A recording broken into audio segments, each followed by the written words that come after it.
If you've struggled with stress, balance, or burnout, and simply feel discouraged or even defeated, and if you're ready to move from force to flow and enjoy ultimate Zen success in your career, health, or relationships, then the Zen Success Show is for you.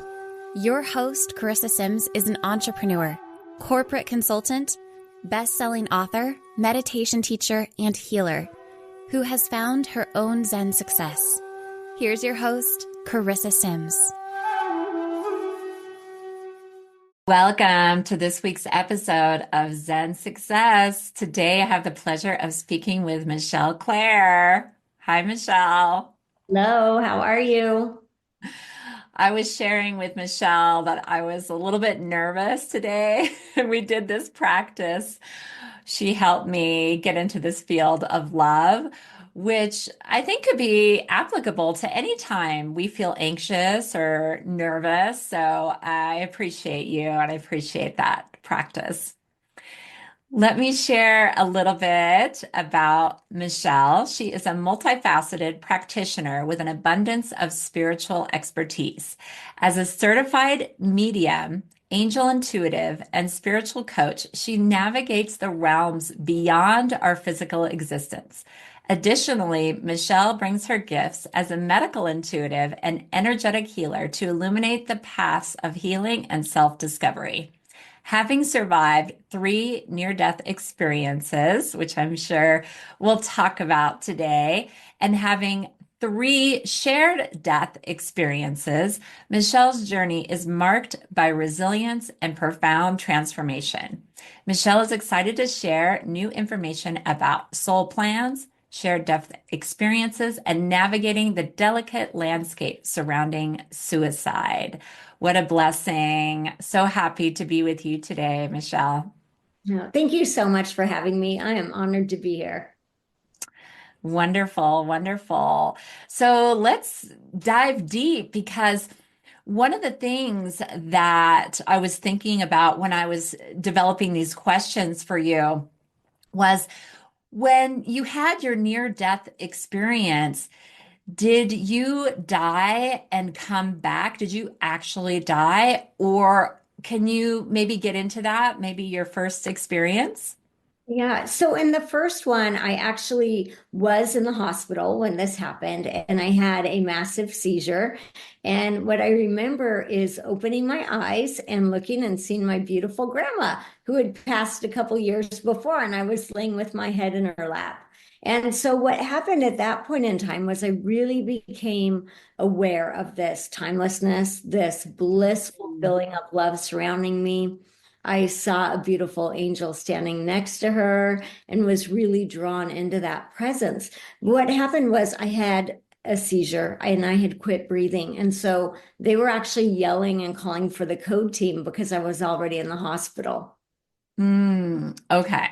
So in that moment when you were with your grandmother, were you between realities or did you actually cross over and then did your soul want to come back or did you get a message from the angels or God like, okay, it's not time yet? Right. So I did not feel in between at all. I was absolutely disconnected from the earth realm and anything that was going on having to do with my body or this planet. And so for me, I was absolutely in this blissful space. I did not know anything about near-death experiences at that time, about mediumship, about telepathic communication even. So I was laying with my head in my grandma's lap and I thought to myself, what is this angel's name? Well, she answered me. She said, my name's Madeline. I'm one of your guardian angels. And I was quite surprised to hear that she could answer me in my head and knew what I was thinking.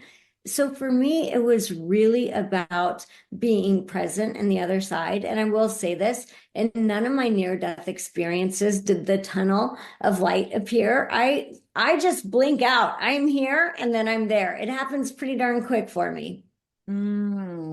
Oh, that's beautiful. That's beautiful. And maybe it's different for everyone, but I do see some similarities in the respect that your ancestor was there, your grandmother there to support you, make you feel safe, and then your guardian angel. That just sounds like an incredibly profound, deep connection. It absolutely was. And this was the first awakening that I had at that level. I had had some mediumship abilities prior to that when my grandfather had passed as at age 12 for me. I noticed he and I were still talking. I shared that with my mom and she said, "Well, that's what you think he would say if he was still here." So Ah, I no, realized, mom. Bye. yeah, right. Not everybody's still talking to him. That's interesting. Yeah, but as a But 12-year-old, sometimes you think that adults know better, right? absolutely. Right. So it kind of became my little secret. My conversation with Grandpa was just between me and Grandpa. And I had been raised Catholic, so I believed in heaven and angels and all of those things. But believing in it and seeing it. I mean, this angel was 12 feet tall. She was massive. She was huge. Her presence alone just drew you in the most Mm. loving, gentle way. And when I went to look for her feather wings, I saw they were made of light. They weren't made of feathers at all. Oh, wow. That's incredible. And what's the purpose of those wings of light?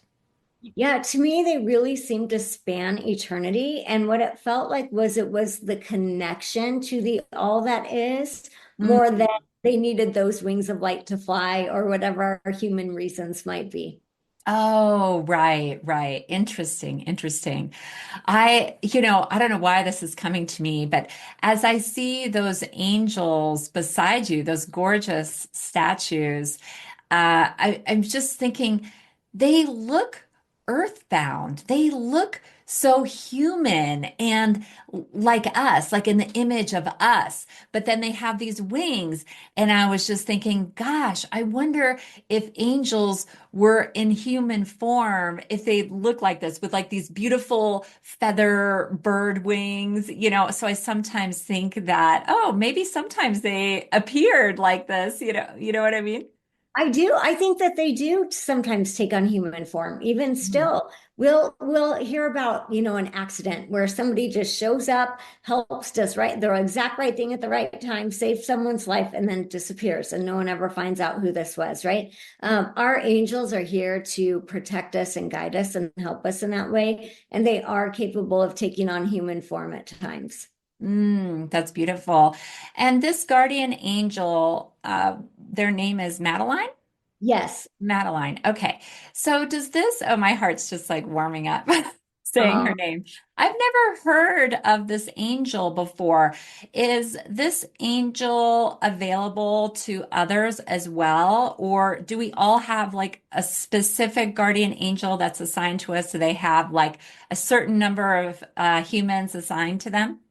Right. So my understanding from angels and spirit is that everyone has at least one guardian angel. Many people have more than one, and they really are assigned to our souls before we incarnate. Normally, they just have one because of our lifespan and our time here. There are so many millions, billions of angels, right? There's not a shortage, so they don't have to be watching 10 people at one time. But they are assigned to us to really guide and love and protect us on our journey. That's so comforting, that there's someone on the other side. And maybe our ancestors are there to support us too, right? Oh, 100%. As a medium, I know that our life guides, our loved ones in spirit, our pets, our angels, God, source, the divine. There are so many beings of light that are with each person as their spirit team, supporting us on our individual journeys while we're here. That's wonderful. So I just want to go back to your near-death experience or NDE. I just want to go into a definition. What is it to you? Right. So for me, we call it the near-death experience, right? But it is actually more vivid than life. It is more vivid than you and I sitting here on Zoom, more vivid than the dinner I'll have with a friend tonight. And so for me, it's almost like life on steroids and HD is what it feels like. It does not feel like a death experience at all. It feels like a truth experience. Oh, I love that. A reframing of that. Because when I hear of NDE, it sounds scary to me. And like, I don't think I ever want to experience that. But then what you're saying about reframing it to be a truth experience, that sounds incredible. It is incredible. And I like to tell people this because a lot of people do have fears around death. In the three that I have had, I have never felt the trauma my body was going through when my soul left. Now, I've always come back, so I have to deal with the trauma later on. But for those of us who are sitting with loved ones who are transitioning or worried about them, they're not feeling the trauma that their body's going through. On a soul level, it's not productive. Our souls don't need to feel that. Interesting. So let's talk about your second near death. So how old were you with your first near death? Well, the first one, I was 24 and I Okay. was newly married, no kids. The second one happens in May of 2006. And at that point in my life, I have three little kids. I have a 5-year-old, a 2.5-year-old, and a 6-week-old infant. So after I had had my son, I had a lot of complications with him. And I was in the hospital the majority of 6 weeks on IV antibiotics with infections. And they decided they were going to do a D&C and that would be a quick 45-minute procedure and I'd be able to go home. The night before, DNC, what is that? okay, so it is when they go in and they clear out the uterus. So it's a surgical procedure Oh, got it. and they'll use it if there's placenta or anything like that that needs to come out. Okay. So Thank they you. were, yeah, you're welcome. They were going to go in and just do this and said it would be no problem. Night before, I had a pit in my stomach and felt like I should not do this. So my intuition was talking, but I wanted to be out of the hospital. I wanted to be home with the kids, and it was the easy answer. The next Yeah, you didn't want to fight with the medical team and saying, my intuition says don't do this procedure that everyone is recommending. But your after intuition and you're psychic too, by the way, right? that, So, uh-huh. And so I went in for the procedure and I had had anesthesia before. Whenever I've had it, it's just a blank. There's no dreaming, no memories, nothing. It's just blank. So that day, I remember counting backwards for the anesthesiologist. And as I'm in the operating room, laying on the gurney, the next thing I know, I look over and my beautiful 102-pound white German Shepherd, who had passed away a couple years before, walked into the operating room, laid her head on my gurney, looked at me, and we were gone. And we were on the most phenomenal beach. Oh my gosh, every piece of sand, every drop of water in the ocean, every cell molecule in every flower, leaf, the oxygen, everything is radiating light and love. And it radiates it from within. So I like to say it's like looking at the tree when the sun is right behind it and the leaves look like they're lighting up from within. mm, That is what it was like there. Everything was lit up from within. And I felt emotions. I saw colors. I saw things that we don't even have here. So I'm looking at my beautiful white German Shepherd. Her name's Tahoe. She looks like she's about 2. She's healthy. Her coat's glowing. We're uh-huh. telepathically communicating. She's happy that I'm there. And we start running down this phenomenal beach. And we just run and run. And I start to notice, we're not getting hot, not getting tired, not getting thirsty. The funny part about this is like human Michelle, I hate to run. I hate to run. I tell my friends, if you see me run, call 911. That is not me like going for a jog, right? Here I am in this near-death experience, running on the beach for eternity with my beautiful dog. And while I am there, I can feel my son, who was 6 weeks old at the time, and back at the house with my mom calling to me. He's scared because he knows I'm getting ready to leave. And Oh, I go to him and I said, I'm not going to leave you. I'll find a way to stay. And I didn't know what to do. So I started praying. So I started saying, I need help. It's not my time. My kids uh-huh. still need me.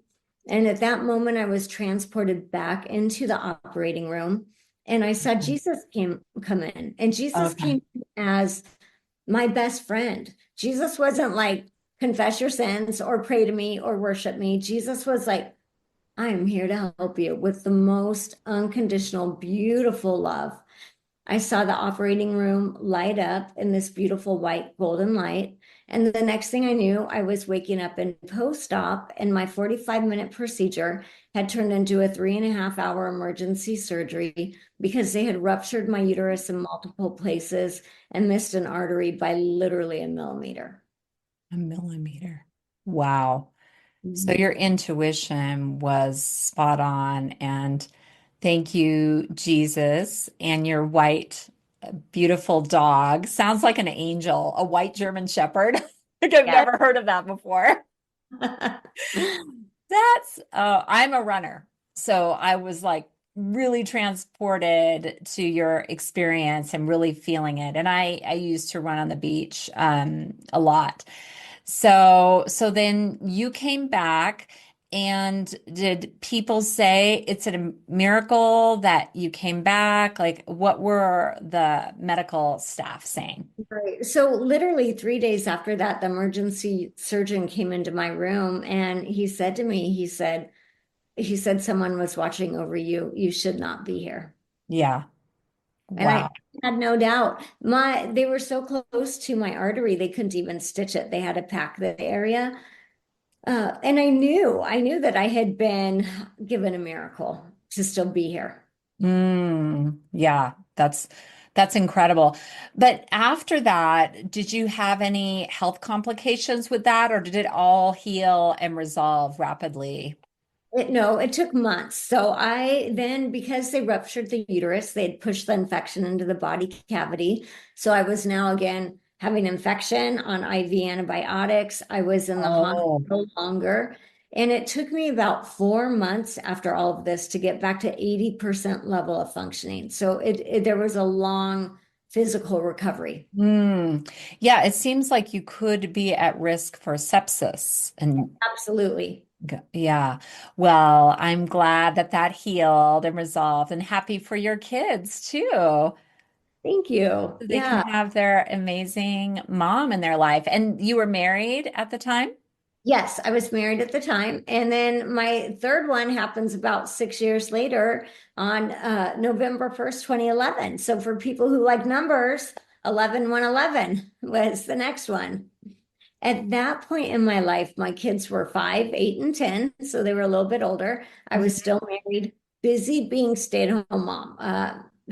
This is what I did. I took care of the kids, took care of the house, loving life, not wanting a change, not thinking anything needed to be different. And, Yeah. at that point, we had 14-foot ceilings in our house. So about 12 feet off the ground, I had battery operated candles. And every night they would turn on and glow for a few hours and then turn off by themselves. My younger two kids were home, and I said to them, I said, as soon as I get done putting this candle up, we're going to go get your sister. I remember starting to climb up the ladder, and as I got to the top, I felt it start to shift. And I literally thought, this is going to hurt. Like it went through my head in a second. In that moment, I was ripped out of my body, not in a painful way, but in a fast way, like bungee cord, just like yanked out of my body. I was turned around facing my body in the ladder, suspended in the air like a freeze frame in a movie. And I was standing with these three people that I did not know, but they felt like family, friends. I felt like they knew me through and through. One was an Asian man, an Egyptian woman, and a Hawaiian man. And Hmm. as I stood there with them, again, in this unconditional, loving, blissful space, no time, they said to me, what would you like to do? Do you want to stay or do you want to go? And I remember kind of trying to understand how I had forever to decide. My body, I knew, was going to hit the floor in about a second, but no one was rushing me. It wasn't, hurry up. What do you want to do? No, I literally had forever to decide. And Hmm. as I was looking at my body in the ladder, I saw a different angel come in. And this angel was dressed in red and gold. And when I saw this angel, I knew, oh, this angel is here to either take me home or to shift something so that I can stay. Hmm. So as I'm watching this, I become aware of my younger two kids that are in the house. And as I see them, I understand that I need to stay. So as I make this decision, I'm downloaded with a bunch of information, and they said to me, they said, okay, you've got to go back. You've got to work with your mediumship and help people in the way that you can help them. Your marriage is probably going to end in divorce. You have more trauma ahead. They just laid it all out there. They weren't like, "Hey, go back. It's going to be rainbows, unicorn, and magic for the rest of your life." No, they were very clear. And standing in that heavenly realm, I remember them telling me all of this and being like, okay, send me in. Like, no big deal. I've got this. Send me in, you know? Um, which is so important for me to know and remember today, because very often we feel like somehow we're accidentally here. We didn't choose this. But Mm. that is, right? I have vivid recollection of them telling me that it was not going to be pretty and me being like, okay, send me in. You're tough. Bring it on, you know. But So, your main purpose for coming back, they wanted it to be more than just being there for your kids. They wanted to let you know it's not going to be easy, and you're going to have to share your gifts now. I mean, they were pretty much adamant about that, right? absolutely. It really is what I feel like was an agreement that I made to get the opportunity to come back and mother my children longer. Yeah. It felt like an agreement. It didn't feel like it was a, well, I'll think about it. No, it had a different feeling. It was like, I will do this so that I can have the opportunity to be their mom longer. That's wonderful. So you've had these psychic abilities and psychic mediumship. Do you feel that your abilities started to increase after each near-death experience? 100%. And by the time I got to the third one, they were just blown open.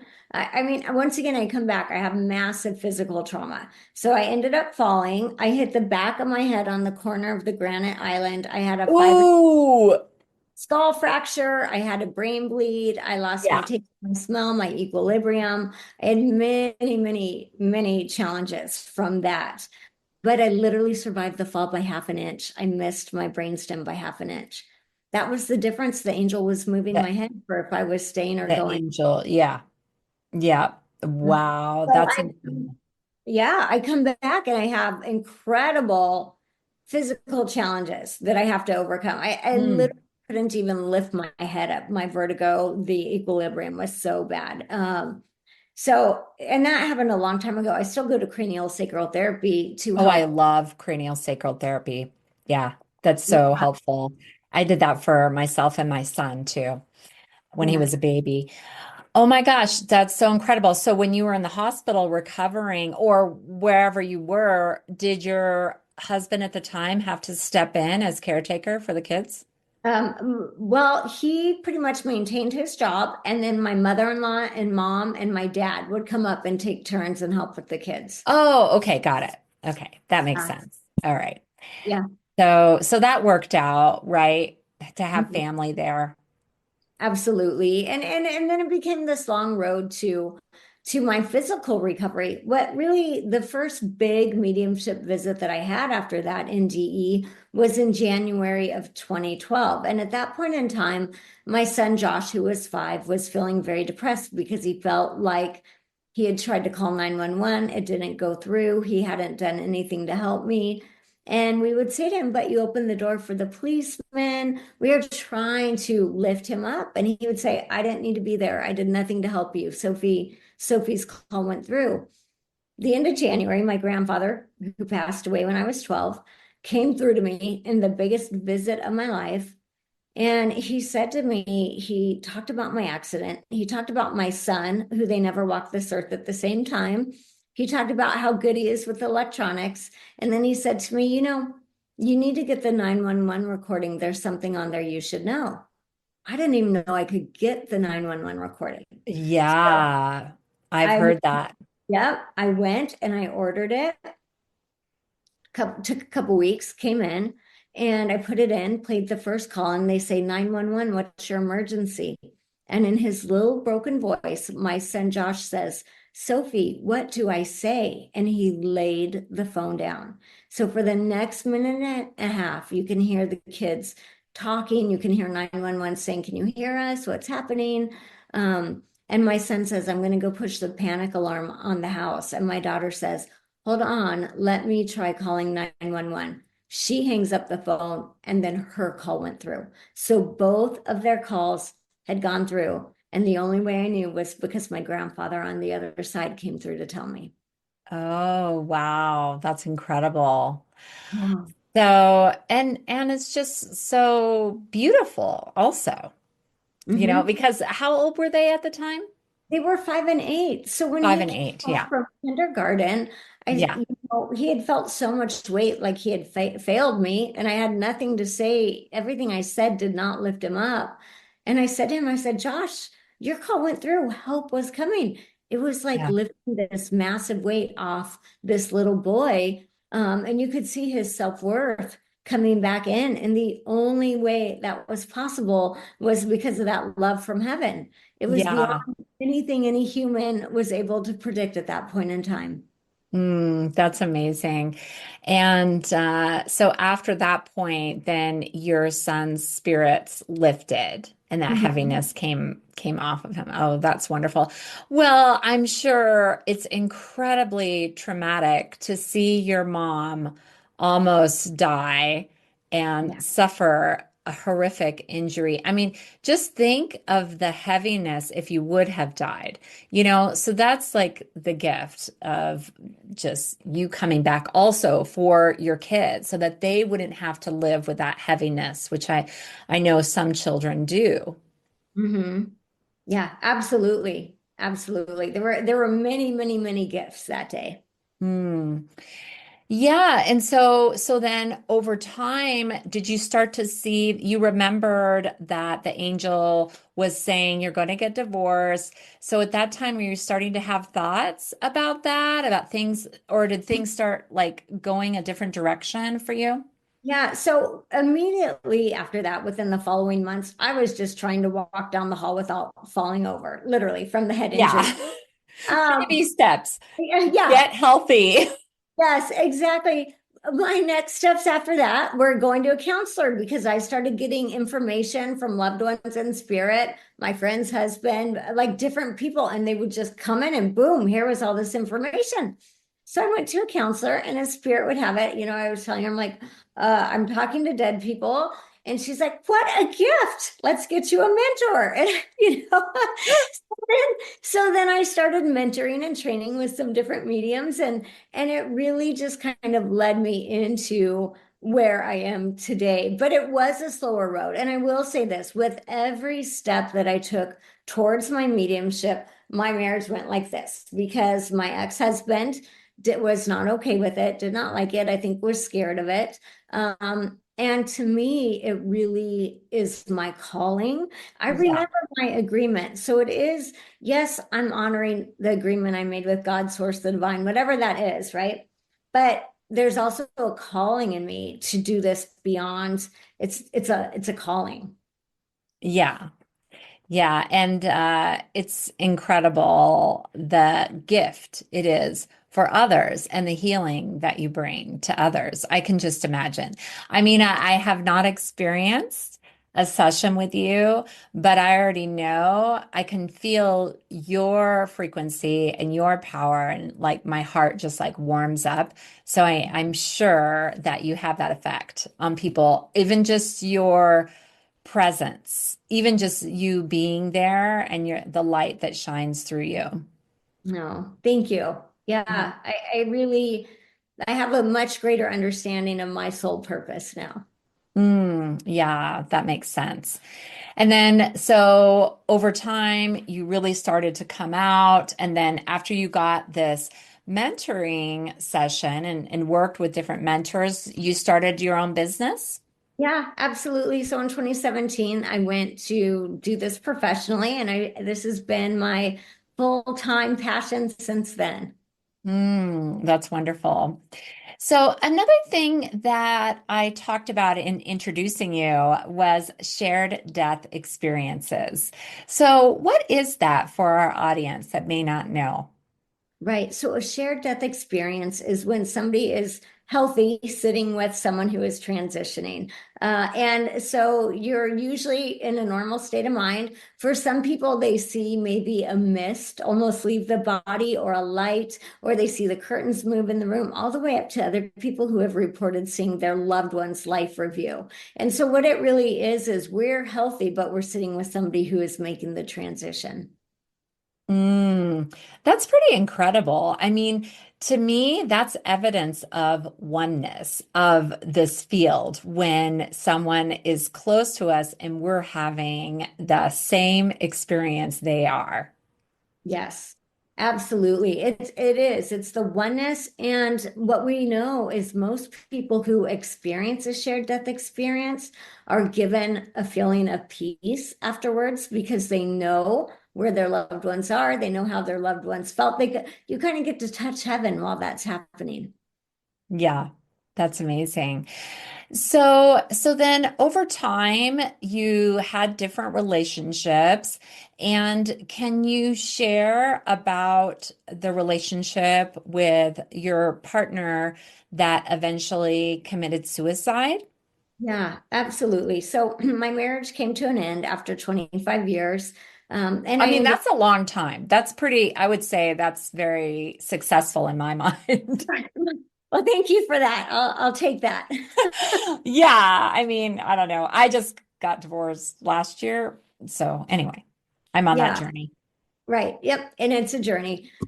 So after that, I ended up falling in love again and not feeling the need to ever marry again. We were happy being life partners. And a year and a half ago, so in August of 23, he transitioned by suicide. And for me, I knew he had had depression that he dealt with at times. There would be an occasion here or there where he would kind of turn off his phone, not answer emails, go to sleep for a couple of days, come back out. And it was one of these experiences where I was out of town when this happened, and we had texted that morning. I said, I'm excited to come home to you, ready to see you. And he was sounding like he was in a good place. That afternoon, my flight was running late. I texted him and I didn't hear back, but I thought he was probably with a client.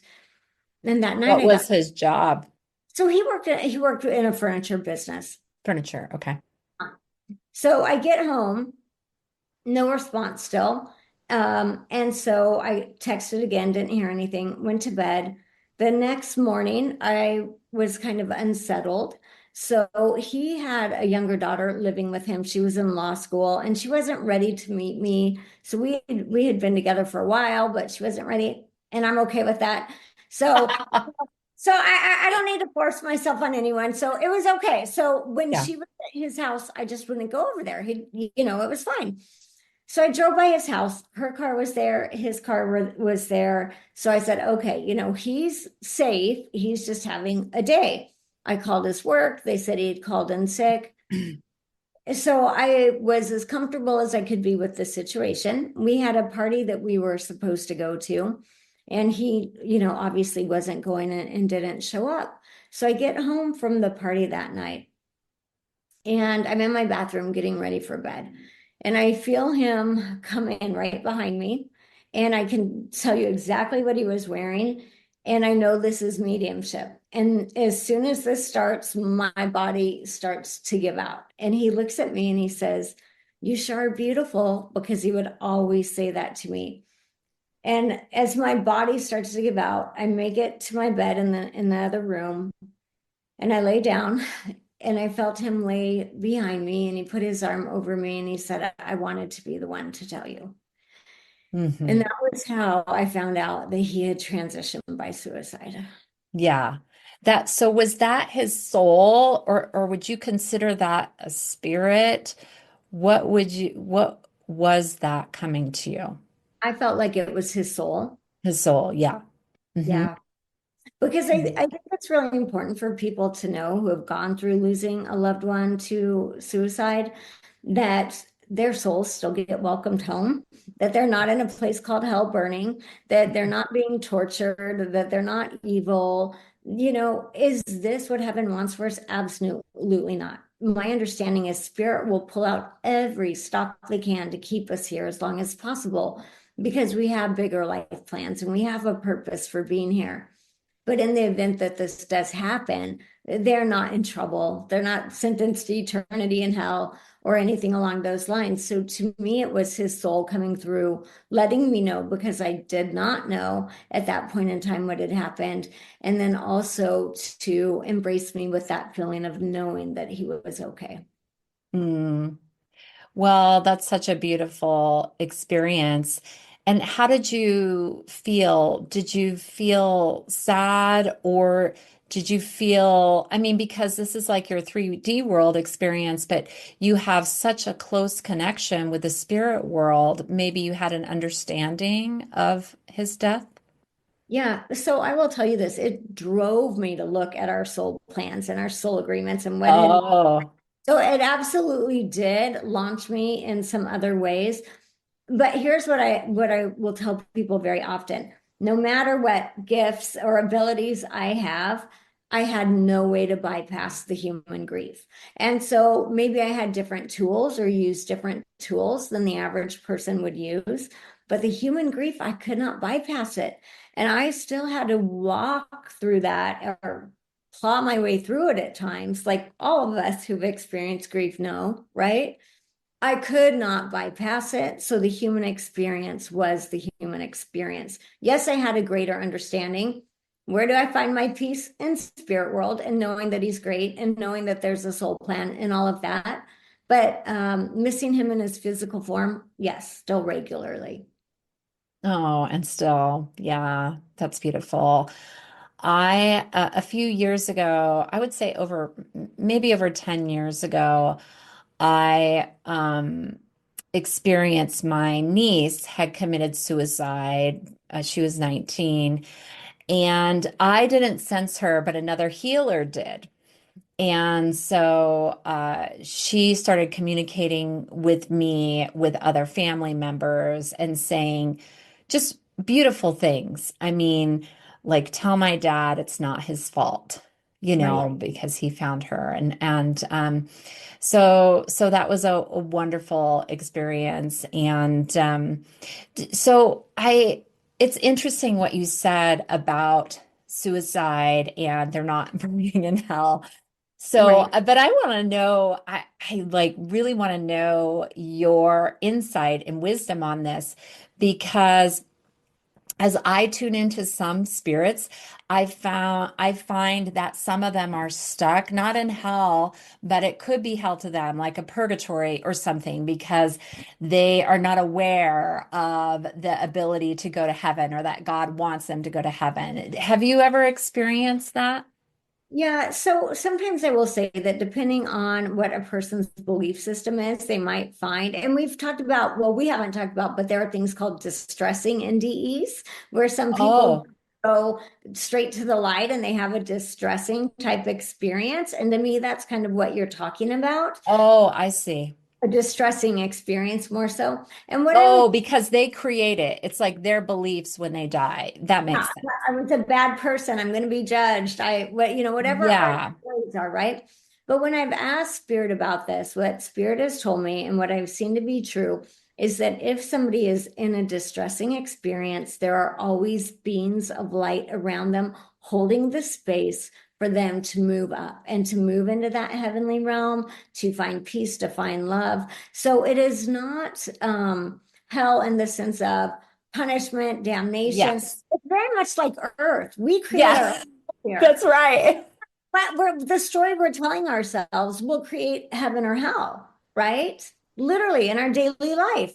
Um, Yeah. So it's analogous to that yeah, when we pass over. Okay, that makes sense. Wonderful. So I know you have a course called Soul Plan. So what is a soul plan? Since you said you started investigating this after your partner's death. absolutely. So I had always believed in it to a certain extent. I just hadn't dived into it yet. And so what I really know now from spirit, from different sources. We come to planet Earth with a blueprint for what our life is meant to look like. And my understanding from spirit is it's 60 to 70% done. And then we have 30 to 40% free will when we get here. So none of our souls are forced to be here. We've all chosen to come. Even if you say, I was an accident, my mom was 15, you weren't an accident, it was the plan. I mean, Even there, if your parents say that, that can be powerful because if kids overhear their parents or whatever, that can be depressing. absolutely. But no one is here by accident. We actually have souls lined up waiting for their opportunity on planet Earth. And so what I found was it's basically like saying, when I come to Earth, I want to learn compassion. I want to learn heartache. I want whatever these lessons are that we want to learn, because when you are in perfection, it's perfect and it makes it hard to learn. You can't understand what it feels like to be disconnected, right? Or to feel that level of pain. And so we will choose to come here to have different experiences. Some of it is set in stone and going to happen. And then the other part of it is free will. That's wonderful. Well, would you share? I mean, it sounds like you have a lot of gifts and possibilities to work with clients. Would you share a typical session on how you work with clients? Yeah. So, I do a lot of different things. I do spiritual coaching. I connect with life guides, connect with angels, loved ones in spirit, psychic, medical intuition. So, if someone just comes to me and says, hey, we've got 1 hour, give me the works, okay. You can. Yeah, here's You what we're can. gonna do. We're gonna connect with grandma or whoever you need to hear from on the other side. We're gonna see what your life guides are giving you to help you navigate your life the best for you. We're gonna hear what your angels have to say. We'll check on what's coming up for you in your future, and we'll probably, take a few minutes to tune into your health and see what we can do to make that even better for you. But that's really what I do, and I love it because I feel like when I'm with a client, this is their spirit team coming in to help them navigate their life in the best way for them. Whether it's the messages that they need from a loved one in spirit, the psychic information coming up, the guides helping them to get back on course, the benevolence of the angels, whatever it is, it's truly their time with their spirit team. Yeah, beautiful. Oh my gosh, that's so amazing. And would you share a success story from one of your clients or a quick testimonial? Yeah, I absolutely. So it's hard for me to pick just one because I am so blessed that I will get emails and texts regularly that say, my time with you changed my life, Mm, right? Well, I'll share this one. I was at lunch one day and I was eating kind of at the bar counter. My daughter was with me and we sat down next to a stranger.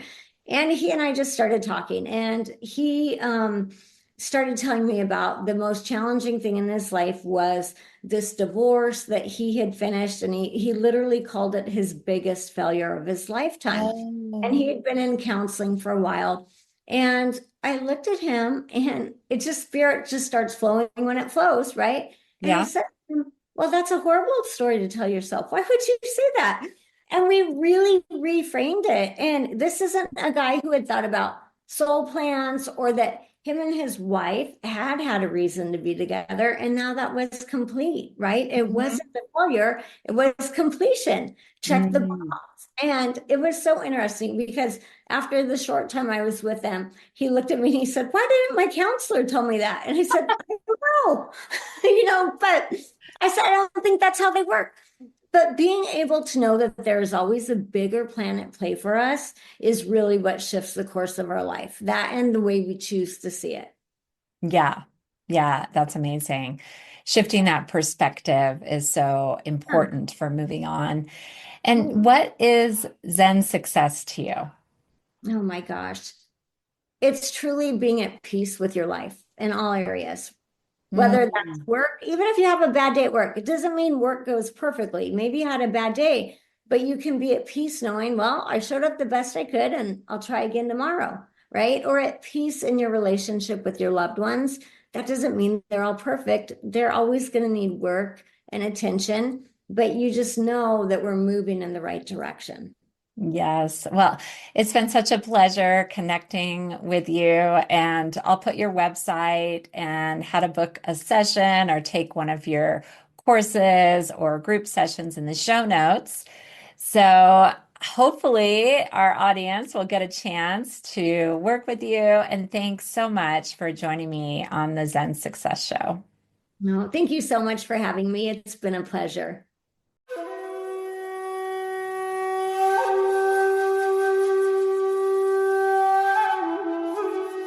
That's it for today's episode of Zen Success. Head on over to iTunes, Google Play, Spotify, or wherever you listen to shows. Subscribe to the show and share with friends. Be sure to head on over to ZenSuccessShow.com to help you on your Zen success journey. And join us on the next episode. May you find your own Zen success in life.